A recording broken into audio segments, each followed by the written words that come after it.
what got you into this path of natural health and healing and being so passionate about using food as medicine?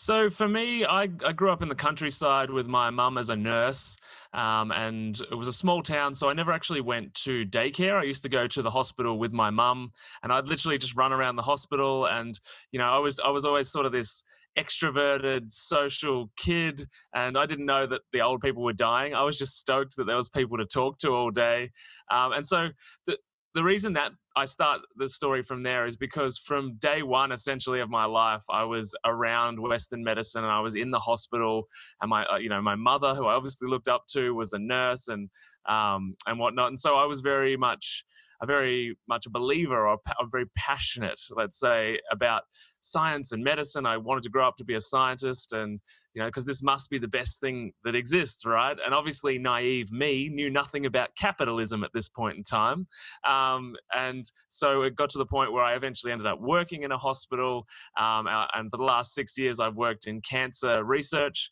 here in Melbourne, in Australia, and it was working in the cancer context that I realized that there was a disconnect.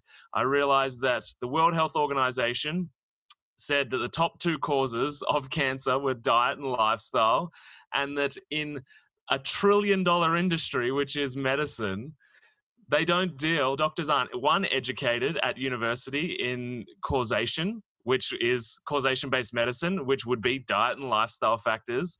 And once you're sick and in the hospital, you don't receive any treatment or advice or information about that, and nor could you, because the doctors don't get it at university.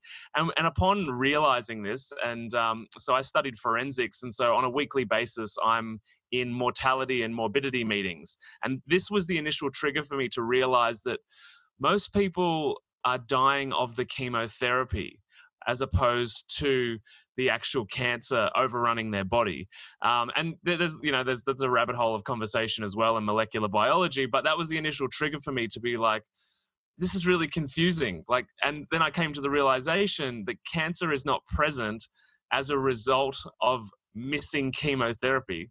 It doesn't come through a lack of chemotherapy. And so I went down the rabbit hole through this disconnect of the World Health Organization saying diet and lifestyle is the major cause of chronic disease of all types, and the fact that medicine didn't deal with it. And so I got really passionate about jumping in there, in that gap, in that space, which is a vast space, to start helping people. Because what do we do 2 to 6 times every day for our entire life? It's put food into our biology, and if our medical practitioners don't know that, well, we're at a massive detriment. Well, I'm glad that you're one of the people that saw that disconnect and started doing something about it. We need more people like you in the research field and in the hospitals and in the medical profession doing exactly that. And more are, but it seems like it's slowly happening. You're probably aware of this study. I learned about it when I was researching and filming for my documentary. I spent over 5 years on it, filming and recording for my film about preventing and reversing cancer, and came across this incredible study that was done on chemotherapy in Australia as well as the United States. And they found that chemotherapy only had a 2.5% effective rate across the board. Now, some cancers, it's more effective, 50%, that people live past 5 years, right? That's their data for determining if it's effective or not. But 97.5% of the time, it is not effective, meaning that people don't live past 5 years using chemotherapy as a treatment. And that should be so shocking and staggering for people, that the number one source of treatment that we have today for cancer is 97.5% non-effective, and actually lethal in many cases, that it destroys the immune system so badly that it actually causes a host of other diseases and chronic ailments that can come that kill the person before the cancer does. Right? And that wasn't a small study either. That was about huge. 230,000 people. Yeah, it was a massive study. So, why is that disconnect there, do you think?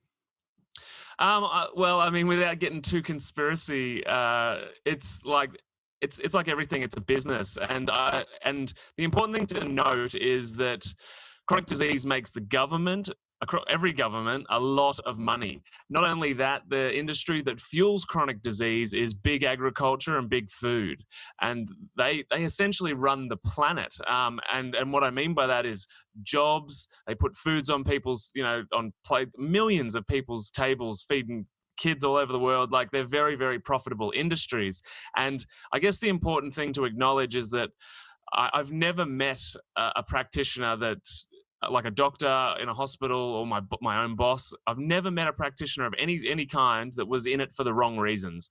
Everybody wants to help, but we're all just victim of the same capitalist system, unfortunately. And the reality is that in parts of Western medicine, there has been dietary approaches in the past, but the reality as well with patenting of molecules is that you can't patent or own, like a pharmaceutical corporation cannot own a naturally occurring molecule.